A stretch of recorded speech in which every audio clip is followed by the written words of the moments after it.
Hey everybody, and welcome to another episode of Cinema Heroes. I'm Justin Speck. I'm Jake Stu. I'm John Pelzel. And today we are talking about X-Men Days of Future Past. Released in 2014, directed by Bryan Singer, his return to the franchise. Written by Simon Kinberg from a screenplay by Jane Goldman, Simon Kinberg, and Matthew Vaughn. And starring Hugh Jackman, James McAvoy, Michael Fassbender, Jennifer Lawrence, Nicholas Hoult, Halle Berry, Elliot Page, then Ellen Page, Peter Dinklage, Shawn Ashmore, Omar Sy, Evan Peters, Patrick Stewart, Famke Janssen and James Marsden have a little cameo, basically. Lucas Till is basically a cameo, the guy that played Havoc. So yeah, this is a sequel to X-Men First Class, but it's also a sequel to X-Men The Last Stand. It's kind of an interesting, it's a time travel movie, so we have the older versions of the characters and the younger versions of the characters in this movie.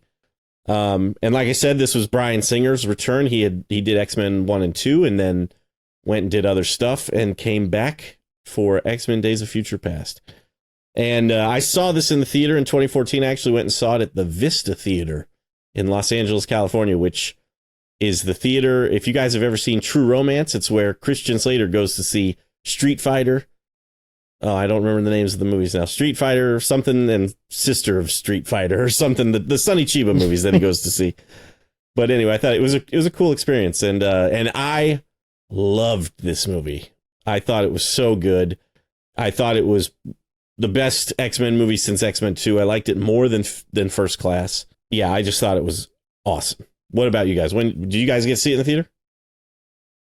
Yes, I did.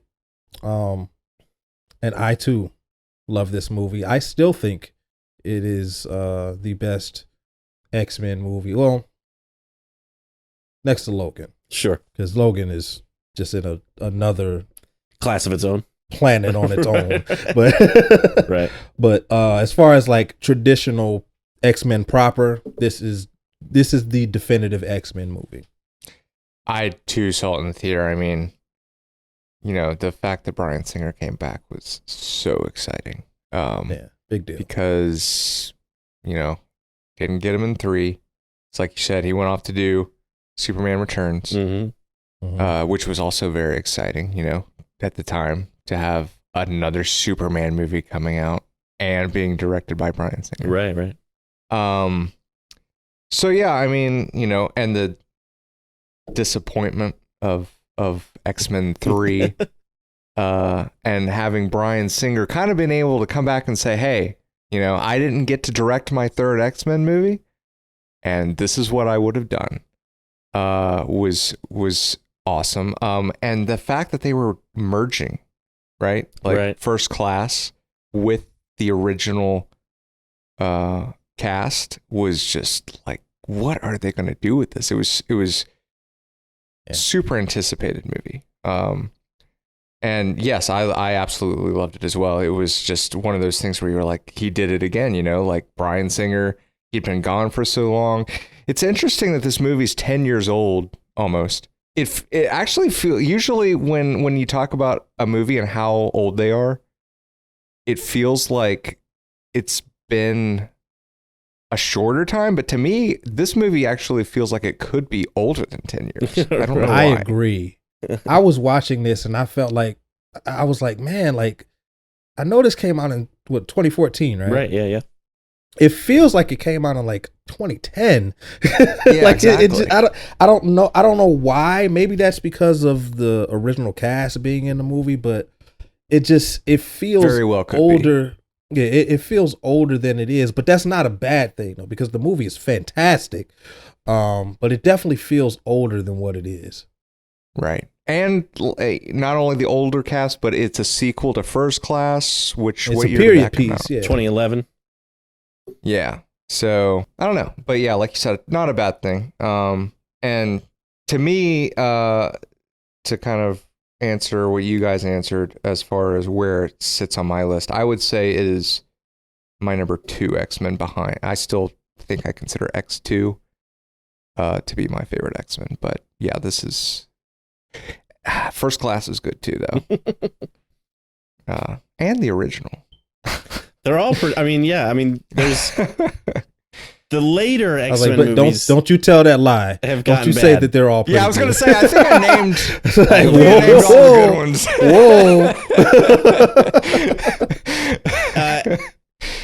Well, yeah, I guess that's true. There's Apocalypse, Dark Phoenix, and then the New Mutants, which are all not great. And then The Last Stand. So, but we've talked about The Last Stand on the podcast, and I don't hate that movie as much as everybody else does. It's not as good as this movie or X-Men 1 or 2. Right. But I would choose I think I remember it over Apocalypse, Dark Phoenix, or New Mutants. Yeah. I think I remember when we did the podcast, I was a little bit more forgiving and like enjoyed Last Stand more than I had remembered. Yeah. Yeah. But anyway. So yeah, this did you guys read the Days of Future Past comic? I did not, but I watched the episodes on the TV show, the animated series. right? Yeah. From the 90s? Yeah. Mm-hmm. Yeah. Because I was going to say I definitely had kind of that remembrance of where they, in the 90 cartoon, they show, the future. And I mean, technically it's Night of the Sentinels, but isn't it? Well, there's a Days of Future kind of Past. Transitions. There's 2 Days of Future Past episodes in the original, in the original animated series as well. And I was going to say in the comics, which I actually own the comic, and I think I've read a little bit of it, but I don't think I've ever actually read the whole thing. But it's Kitty Pryde who goes back in time. And in the comic, it is very much how they do it in the movie. It's her mind that like gets transported into like her younger self. And on the animated series, it's Bishop who goes back in time. And it's actually like he actually travels through time like the Terminator. It's not him, his conscious going back. It's he actually like travels through time. Back. Yeah. And then he like loses his memory. He like can't remember why he's in the past at first, and then it finally kind of comes back to him while he's there. And so that's the animated series is definitely I knew that better than the comic before I saw the movie. And so, but it makes total sense why they would send Wolverine back, especially with the whole explanation they give, where it's like your mind can't handle it. And he's like, well, what if your mind can, he doesn't say this, but he might as well have said, what if your mind can heal itself? And so I like the movie's explanation and plus it's it's the biggest star essentially. Send back Wolverine. That's obviously the most logical choice. And so I thought it really worked. I thought their explanation worked really well. Plus I was thinking while I was watching it this time, Jennifer Lawrence, when she did First Class, she wasn't quite yet the mega movie star that she became. It's like First Class came out, and then I think The Hunger Games came out. The Hunger Games like came a out year afterwards. later. Yeah. And then she just Really? she blew up. Yeah, I think so. I think The Hunger Games was 2012. Yeah, she blew up because of The Hunger Games. And so then they had this other big movie star in their franchise, and I really like how, because Mystique was a big part of the original Days of Future Past storyline, and she's even in the animated version. And so I thought it really made sense to do this story where Mystique is the person that they're trying to kind of go after and stop because Jennifer Lawrence is now this big, star, and they made her a central character in the movie. So I thought that was actually kind of cool that they made this storyline work and have her be a central character and have Wolverine be a central character, and everybody is happy. You know what I mean? Well, they had to, because they I think they did the whole senator aspect of it. They did that in the first movie, so they had to do it significantly different than what the source material was. Yeah, that's true. And I like what they did with the whole having it be Trask and the Sentinels and all that stuff. I thought that made it just makes sense. So I think their adaptation worked really, really well. How do you guys feel about the Sentinels? So the Sentinels from the 70s and the futuristic kind of Nimrod inspired Sentinels in the future. Yes. There it is. Do you concur? Both of them. So I remember originally watching this, wanting them to be, you know, like pretty much exactly taken from the animated series. It's one of the major things was, you know, they're not as big, you know, in this as they are in the cartoon, which I think I would have preferred them to be bigger. I understand, you know, why they chose to go with this design and not so much the more cartoony, I guess, design of the cartoon. So I like them, and I definitely liked, you know, the Nimrod versions in the future, and how they kind of resembled, like, you know, T-1000 a bit, where their bodies, you know, are kind of almost like liquid metal and they can adapt and all this stuff. Right. So, and it was cool too, you know, how the older ones, you do get the less developed versions, the first ones, the prototypes, and how, yes, they're dangerous and threatening, but they haven't been created with Mystique's DNA yet. Right. So we get to see what they eventually become after they've become upgraded, like, to the full potential. Right. So that was pretty neat. Yeah, I think I agree with you completely, John. I think they are awesome. I love seeing the Sentinels in the movie, but I do kind of wish they were bigger, bulkier, the more, and I think they could do it without making it look cartoony. Obviously, maybe because I think the Sentinels of the comics almost look to be wearing like a costume. It almost looks like they're wearing kind of a unitard with boots, you know, kind of thing. And like, you don't have to do that. It could just be the coloring of the robot or whatever. But I do kind of wish their arms and legs were just bigger and more, just kind of more imposing, I guess.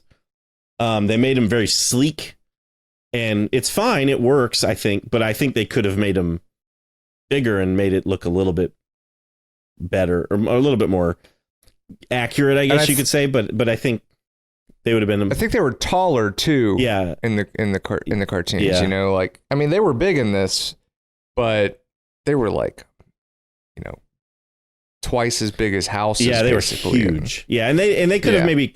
I wonder if they could have just split the difference, made them not like, you know, maybe half the height of the animated series version or the comic version. And then the futuristic ones, I think, are also just kind of very skinny, which I guess they don't have to be bulky because they can adapt, and that's the whole point. But they just look they look almost alien because they're like, they have the big heads and then they have like this real skinny body with these long limbs. And I think they could have made those look a little bit like, I didn't necessarily want to see Nimrod. Nimrod looks kind of weird. Like, he's very bulky and very just like almost action figure-y, like where he, like his arms don't move and stuff like that. Basically, he's like blocky. Yeah. But I think they could have made them just bigger. I don't know. That's just a personal preference, and that's very much a nitpick. That's not something that takes away from my enjoyment of the movie by any means. But exactly, but yeah, bigger Sentinels and taller Sentinels, I think, would have been kind of cooler to see. But it makes sense with these, especially being prototypes. You know, these could have been the first iteration, and then they, you know, built them bigger, you know, in the 80s or whatever. But Sentinel 2.0. Yeah, exactly. Yeah. I just like to say that I'm really happy right now because John is here, and I'm kind of just like, it's taken me back like 2 years ago to when I was just a listener. I'm just listening to you guys talk. So I'm very happy right now. Cool. Glad I could accommodate. Yeah. I love when Magneto took over the Sentinels, and like the wires went through their right. Yeah. That was so cool. Oh man, that was so cool. That was really cool, and that was really smart. Yeah. So like Trask, he made them all plastic. Yep. Was that specifically because of Magneto? Yeah. Yep. So, but Magneto was also, you know, in confinement at that time. So he was smart enough to know that that he could either break out or there could be more like him, mutants like him that could control metal. You know, this guy controls metal just in case. Right. Make him. Now, what about the guys that control plastic? He didn't think about them. Yeah, that's true. Well, you got to make them out of something. It's just air. He's like, these are the Sentinels. Where are they? Mr. President, I have created invisible sentinels. They cannot be That will seen. be $2 million a piece. Right. Can we get a demonstration? Well, you won't be able to see it. I mean, the demonstration is happening now. Can you not see it? Yeah, this is a joke, right? You're not impressed? What do you want me to do? So we were talking about Magneto being confined. Like, let's go ahead and talk about that whole thing. Right. So, well, first, that. let's talk about, like we were talking about Wolverine going back to the past. And I love the intro into, hey, we're in the 70s, you know? He puts on the jacket. And he goes, you hear the funk music already. Like, you know, they're really nailing you with this. We're in the 70s. He's got bell bottoms, Right. Waterbed. The waterbed. Yeah, exactly. Yes, the waterbed. It's Camaro, right? That he's driving? I don't even remember. I don't remember. Uh-oh. Hey, at least we're not a car Podcast. so can't get too mad at us. I think it was a Camaro. I mean, but you know, we often talk about movies and forget what happened in the movie. That's true. Just we watched. just watch it and then we can't even remember what happens. So, yeah. So yeah, I just wanted to go, you know, back to how the intro to the 70s was cool, and then I wanted to talk about. So I'm trying to remember why this popped in my head. I didn't take any notes, but I was thinking about this in the movie. How was this all supposed to take place like in a day? Because I thought about that this time too, and I was thinking about how I don't think so, because at one point he goes to sleep, and that and then at least okay. So I watched the Rogue cut I this time around, which is like essentially kind of a director's cut. It's a little bit longer. The theatrical version, I think, is like 2 hours and 15 minutes or something like that. 2 hours and 11 minutes. And the Rogue cut is like almost 2.5 hours, 2 hours and 28 minutes. So they add like 18 minutes. But in the Rogue cut, at least, he does go to sleep because Hank McCoy comes in and goes and asks him, you know, hey, where you're from, do I make it? And he goes, no. And he said, Hank is that's just like, that's in the theatrical. Is it? So he's about to go to sleep at that point. But I wondered that scene is longer in the Rogue cut. So yeah, I was gonna say actually in the theatrical, it's a different scene. They're like getting ready to go into battle. Oh, interesting. Yeah, you're right. It's at the third act, right? Yeah, it's like press conference. Yeah, exactly during the Sentinel battle. Yeah. Gotcha. Okay. Yeah, this one's just kind of right. Like Wolverine is hanging out in bed, smoking a cigar, and Hank is like, you know, those cause cancer, and Logan just like looks at him, and then takes a one long right.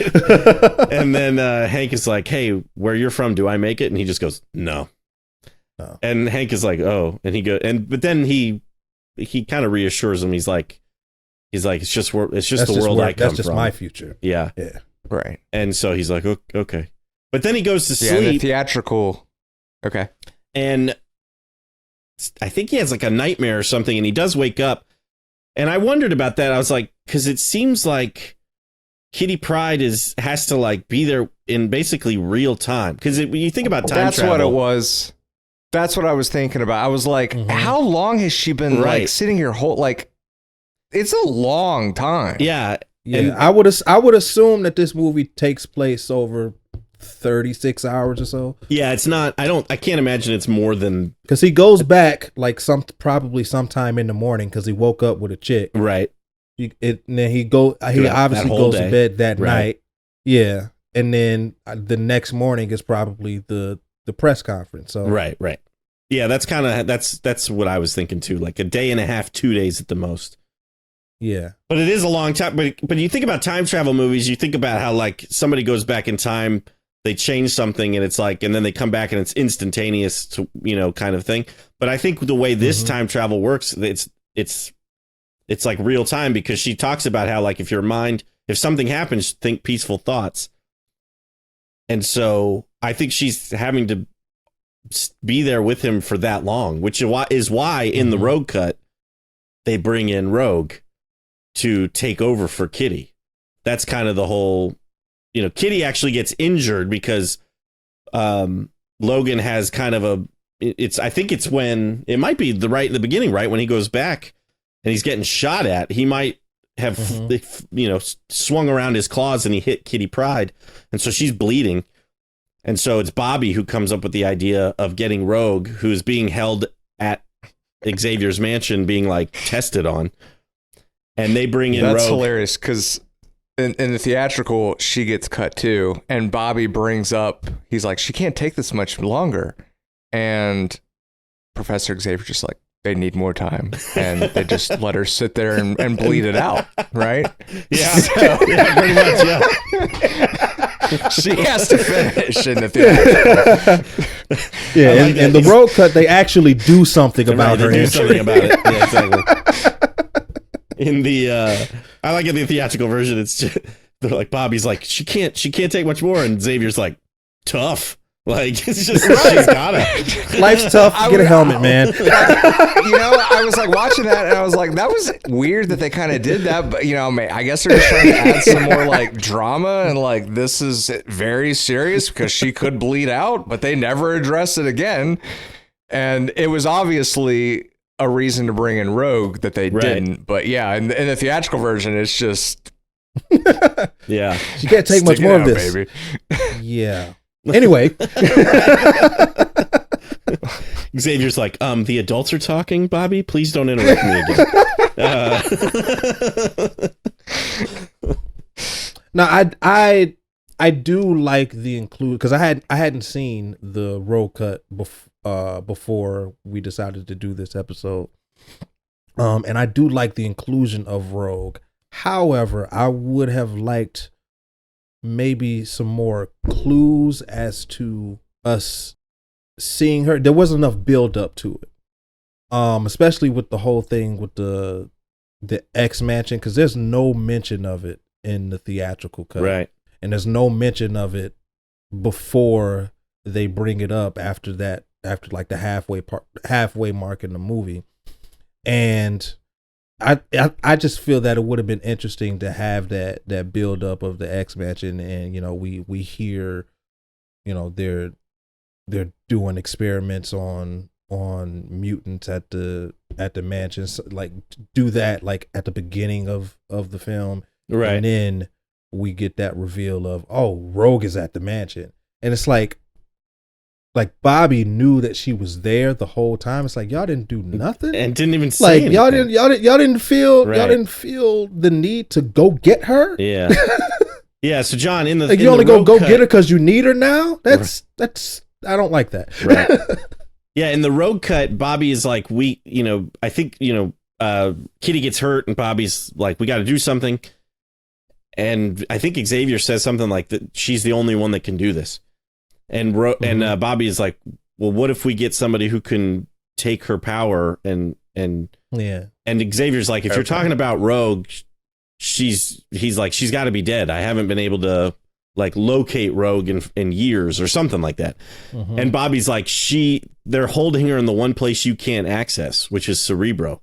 So they've got her in Cerebro and they're like performing experiments on Rogue. And Bobby just brings this up like it's like he's like, oh, I forgot. It's I forgot random. to mention that. Like, yo, I left something back at the house earlier. We could have gone. Yeah, over he's like, this. I left something back at the house. What was it? My ex-girlfriend. It was Rogue. The love of my life. It's just the love of my life. That being said, I actually really do like the breakout scene. I like Xavier and Bobby going to the mansion and getting Rogue out. I thought that was actually a pretty cool scene. Yeah. So how long is the Rogue cut? It's 2 hours and 28 minutes. 2 hours and 28 minutes? Yeah. Okay, because the theatrical's 2:11. 2:11 or okay. Yeah.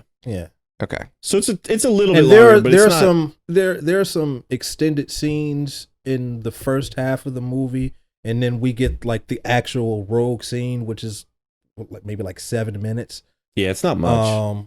Yeah, it's not. It's probably not even that long. Yeah, she gets saved. And then she touches from Key, there on gets her out, the powers, movie's the and same. takes over. Yeah, you know. Gotcha. And I think they have like a little bit of a connection. You know, like when she first takes over and like grabs Logan's mind, she's like, she kind of says like, "Hi, Logan," and I can't remember if Logan like knows it's her. I think he might have a vision of Rogue or something in the past. No, he knows it's her because he like sits up. He's like, Rogue. Yeah, and it might have been that might be what wakes him up out of that sleeping. Actually, is Rogue taking over, and he sits up and he's like, Rogue. Yeah, so I think that's what it was. And that's pretty much it. Because I think, you know, I had been a while since I had seen the theatrical version, and so the extended scenes in the beginning I didn't really notice were extended. And so I was like halfway through the movie and I was like, this is the same movie. I was like, this is like nothing is different. And then finally, the scenes are literally maybe 10 to 15 seconds long. That first fight with the Sentinels in the beginning with Sunspot and Bobby and Colossus and all that. That was significantly longer. Was longer, and it was actually pretty cool. And when they were on the way to the X Mansion, that scene was cool with the Sentinel like on top of the Blackbird. I like that scene. Yeah, that was cool. So it's worth watching, I think. I think it's a good cut of the movie, but it's not like so significantly different that it's, you know. Yeah, it's not like other director's cuts. Right. The first time you saw the movie, obviously we knew it was going to be a time travel movie, but like I thought it was pretty crazy how pretty much the opening scene of the movie, we see a bunch of the X-Men get killed, like Bobby getting everybody killed. Dies. Yeah, I thought was shocking. And he actually looks good this time, you know, as like the full body ice.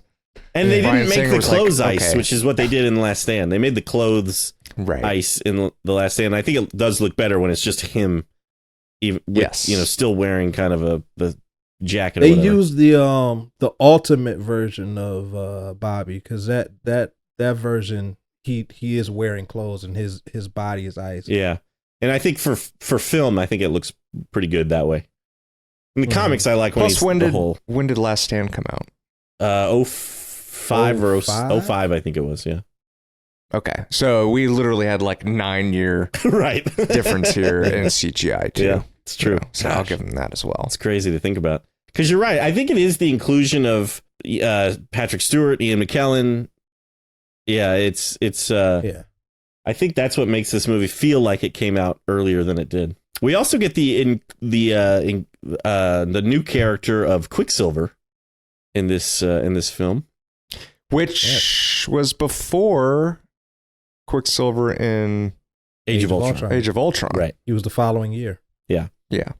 And there was some weird loophole with Marvel and 20th Century Fox, and I remember because since they're both in the Quicksilver's in this movie and in Age of Ultron.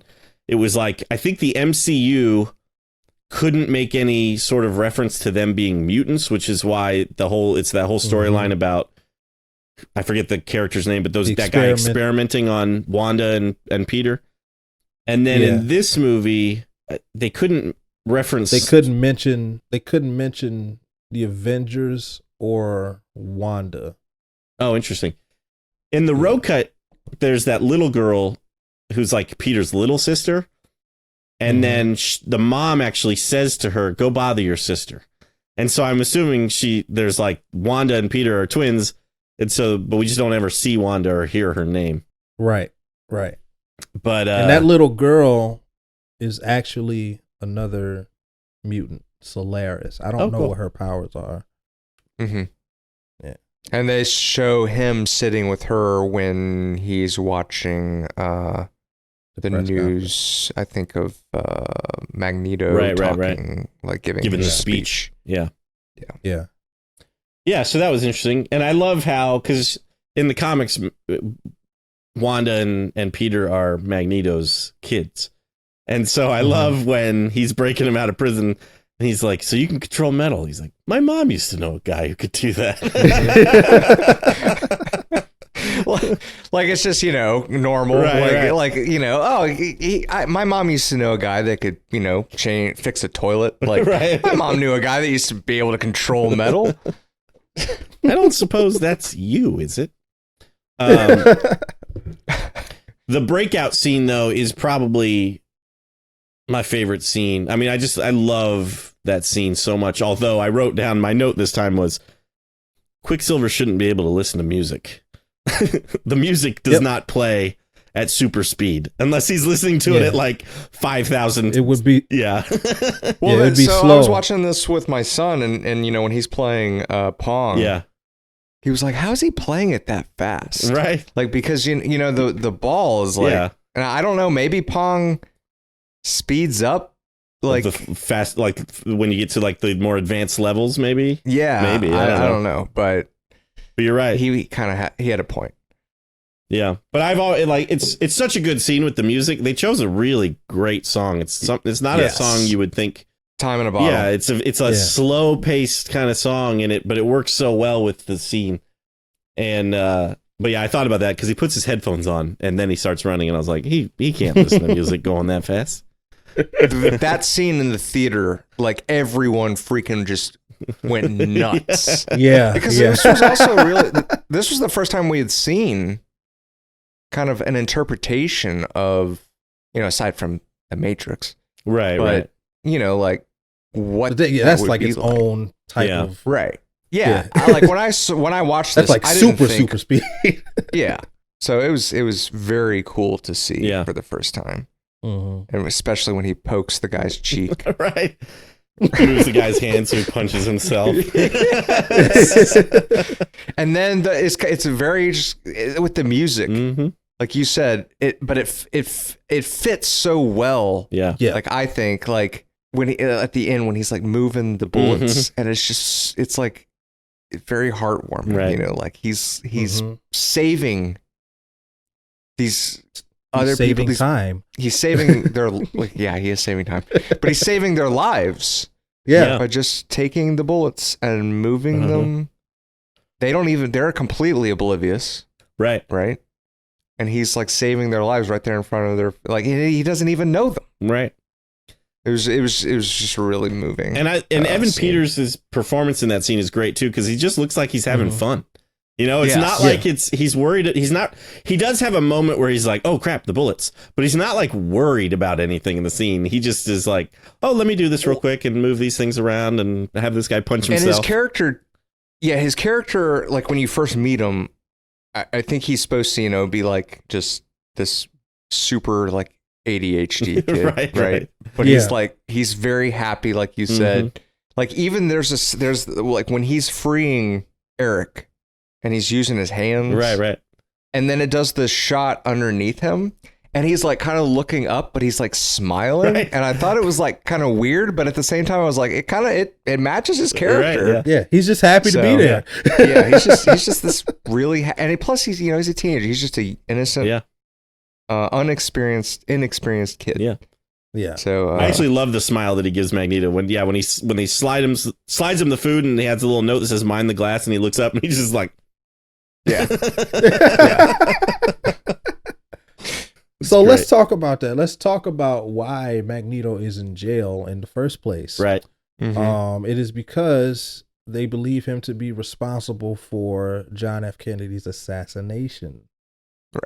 That is. I thought that was a neat little touch, but you know, I'd forgotten what later's explained, right, yeah. and I was like, I was like, he's, you know, I forgot he's a bad guy, but then later he's like, you know, I was trying to save him. Yeah. I was curving the bullet, trying to save him. Yeah.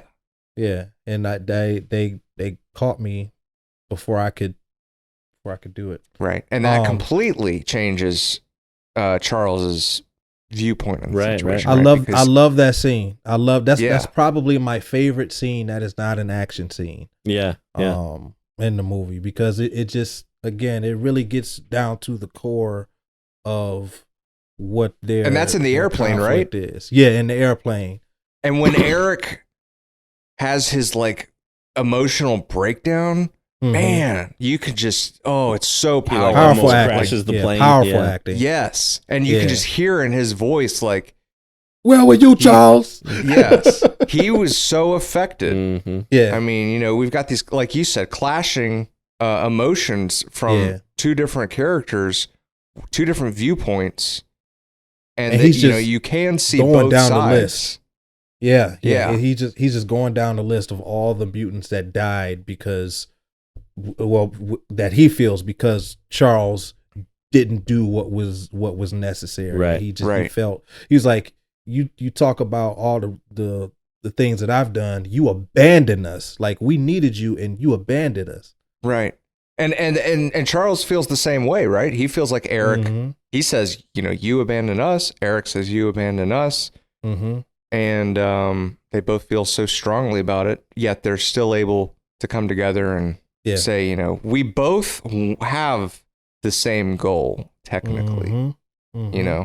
Eric sees it as there is no other way than to, Eric would not mind, saving all of humanity, but he doesn't see another way. The only way to save some, is to take a side. Eric's like, we can save them all. You know what I mean? Like, mutants can all be saved. Eric's like, you mean Charles?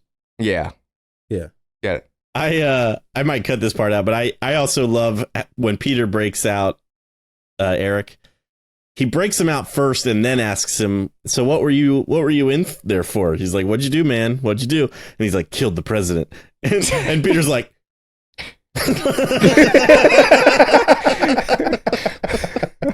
he's kind of like, oh, what have I done?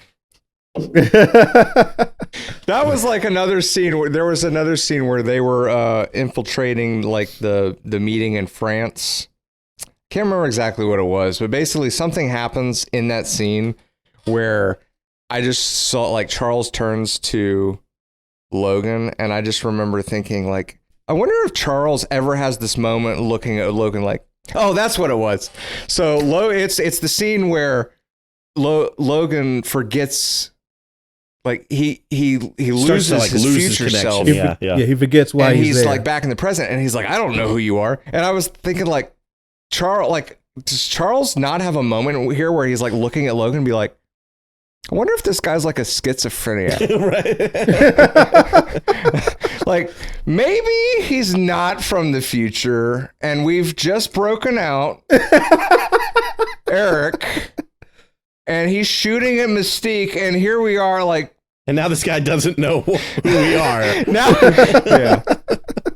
yeah. Well, and I love what he tells him at the end of that scene. He's like, you were given some really bad acid. Right, you're on acid.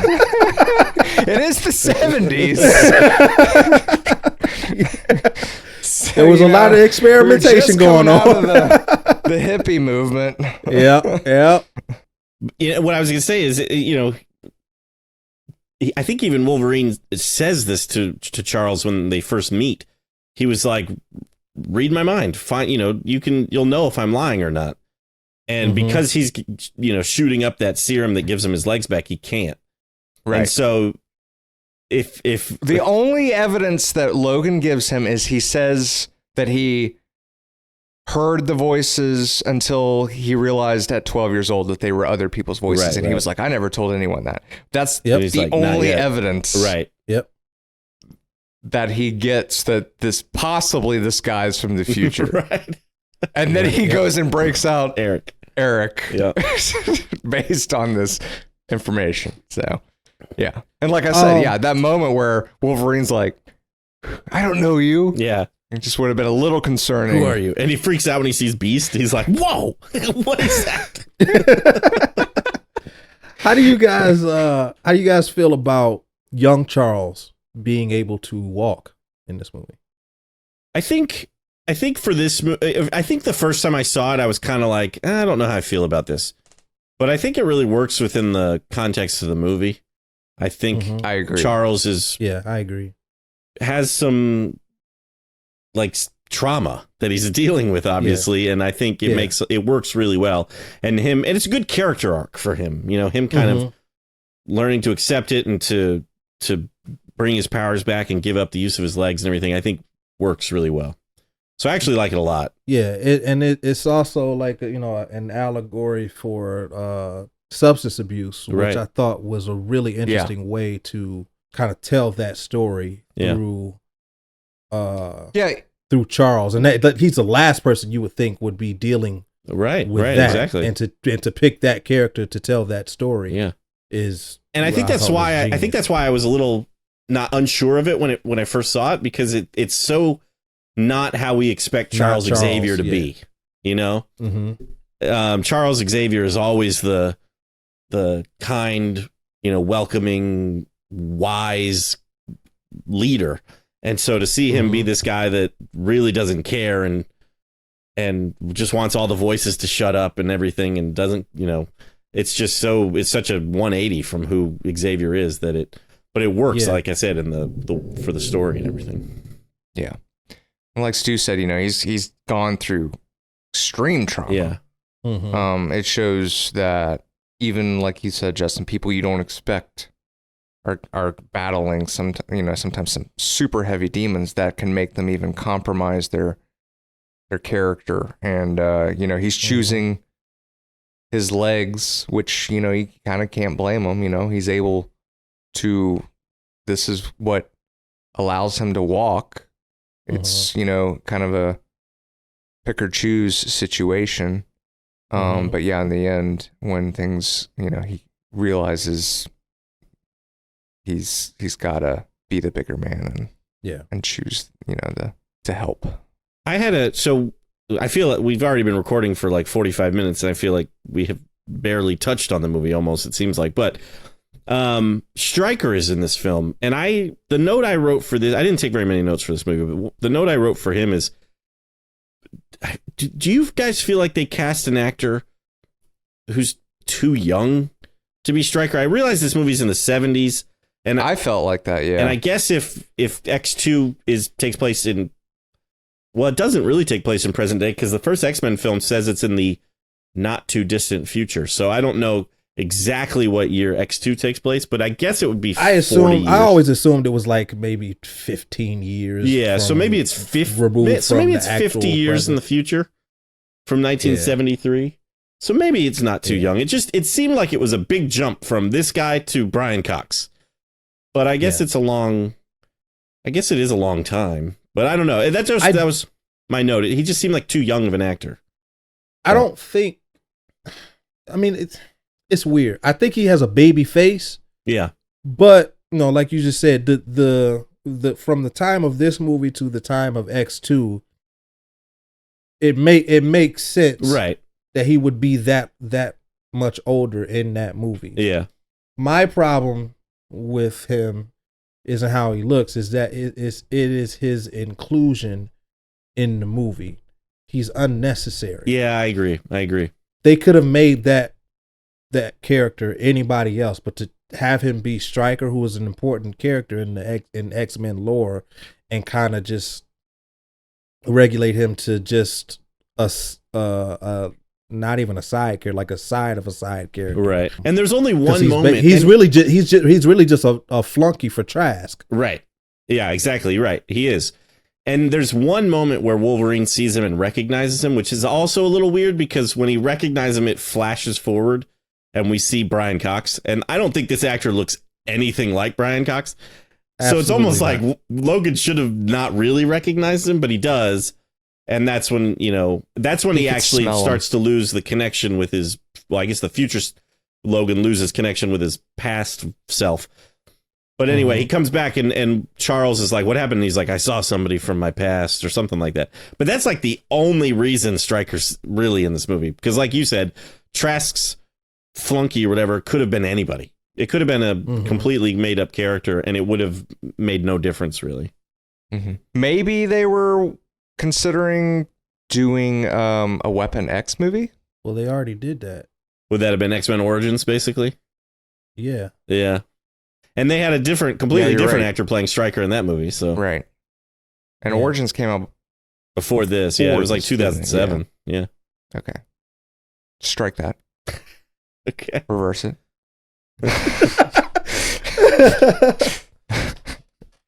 Well, let's talk about the final act. When I first saw Magneto land in that baseball stadium and then start to bring it out of the ground, I was like, this is incredible.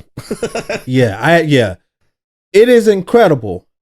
It's pointless, Right. but it looks amazing. Right. I was like, why is he doing this? Right. I don't know. Right. Is it I like it. the coolest thing ever? Absolutely. I didn't like the shots where it's showing the POV because it just looked like he had taken like just a section of maybe it was just the way I was looking at it, but to me it looked like he had just taken like a section of the stadium. Yeah.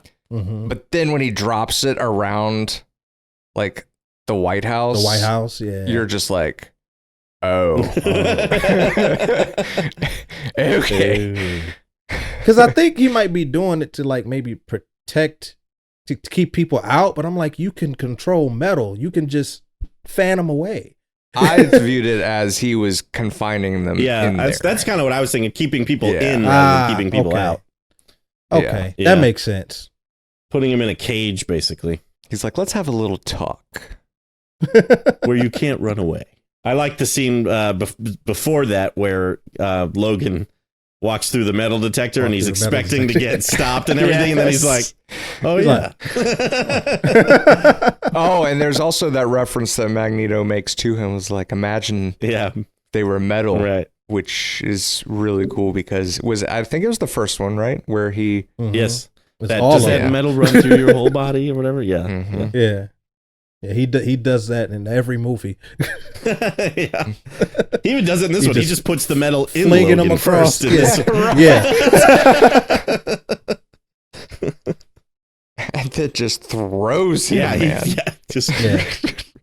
like He super launches fall. him. Launches him into the sky. So this movie this is maybe the one thing I don't love about the fact that Jennifer Lawrence became a big movie star when she was already playing the character of Mystique, because it works in this movie that she kind of has this, Charles is able to kind of connect with her and make her doubt what she's doing.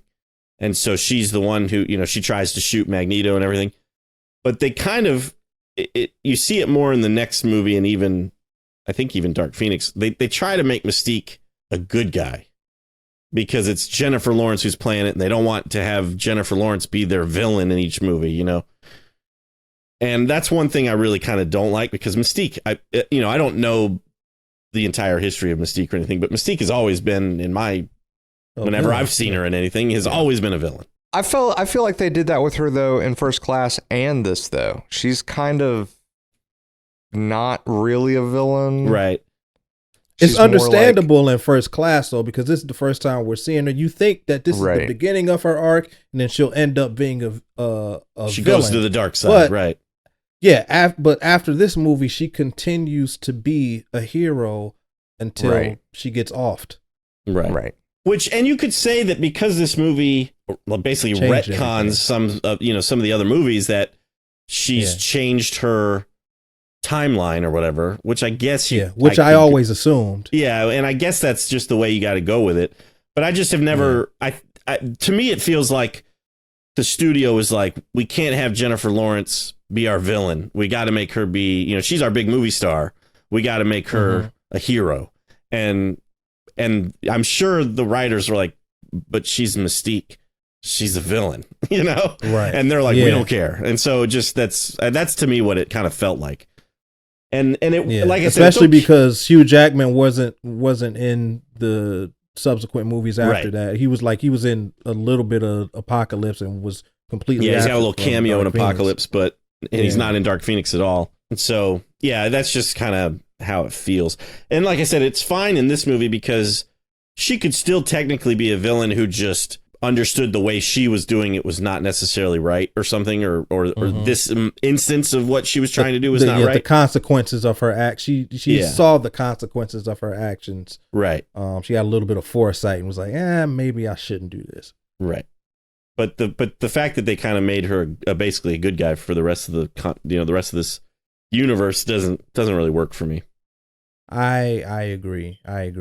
But like you said, it's probably because of the retcon, which is at the time this movie came out was the best thing ever. Right. I was so happy I was like, he actually did it. He fixed it. He fixed everything because the X-Men, if you think the MCU was confusing, the X-Men universe is the most convoluted movie universe ever. Right. Nothing makes sense. You have older characters in the past and their younger selves in the future. Like it makes no sense whatsoever. Yeah. And Bryan Singer actually fixed it only to kind of undo it in the next movie. I was like, well, that sucks. Yeah. I wasn't gonna like, throw out my opinion of Apocalypse, but watching Apocalypse, I just like you're like and I saw it after hearing the the initial reviews. Yeah, and I was just like no way. It can't be no that way. bad. And then I watched it and I was like, what happened? Yeah. I remember watching it the first time and enjoying it mildly. And then I watched it at home. I was like, this is not nearly as good as I thought it was. It's actually not good. Yeah.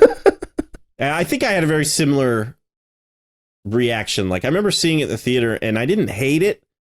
I didn't think it was nearly as good as this movie, but I didn't think it was like the worst ever by any means. It just didn't have, the same magic as this movie or X-Men 2 or anything. And then I think I watched it again when it came out on Blu-ray and it was kind of hard to get through, and I was like it doesn't offend me, but I would rather not watch it. Yeah.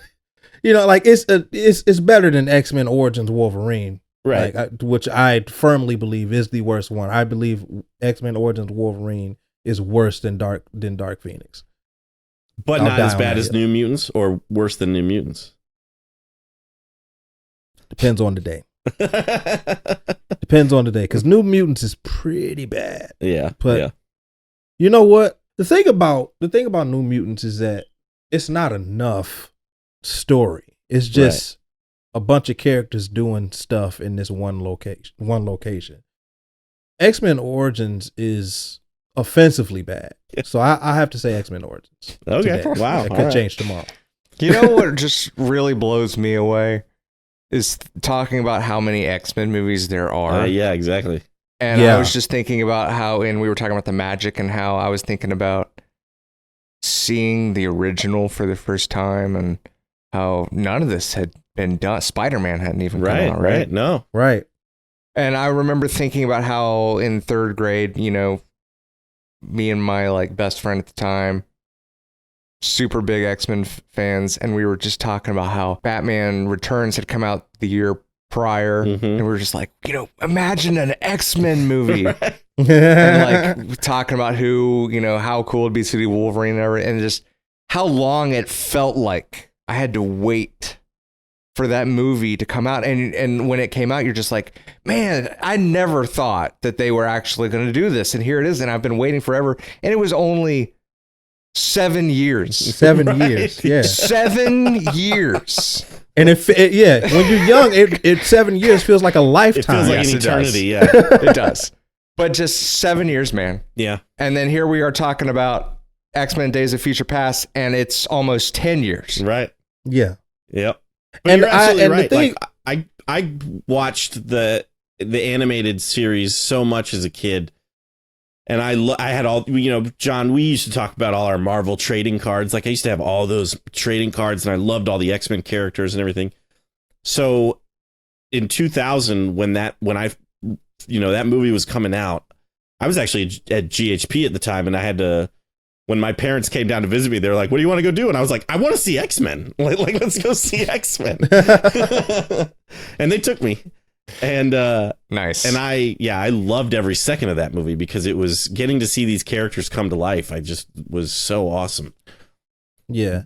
And a lot of people have said, especially in recent years, that Blade was responsible for the subsequent success of superhero movies and specifically Marvel going forward with Fox and the MCU and Sony.